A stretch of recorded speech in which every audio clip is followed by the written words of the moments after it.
kami masyarakat adat Usali, Negeri Hatumete, Kecamatan Tehoru, Kabupaten Maluku Tengah, menolak pemasangan PAL di atas tanah adat kami.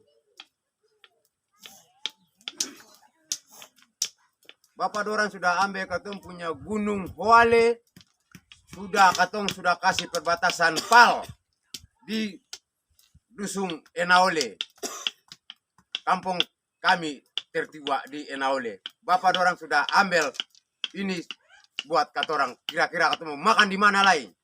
Bapak dorang sudah ambil sebagian besar, katong sudah kasih utang Hoale semua dengan katong punya kampung negeri lama Enaole.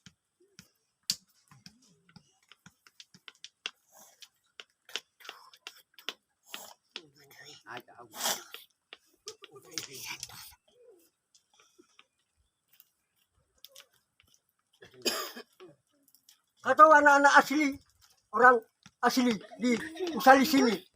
Di Usali sini. Katong ini bukan dari air masin, katong ini dari hutan, katong dari Gunung Hoale. Katong berumah tua, ngaina di Bobe, Enaole, Usali, Hatumete. Saya bisa rasakan, katong bertahan sama begini saja. Mau sekarang para merah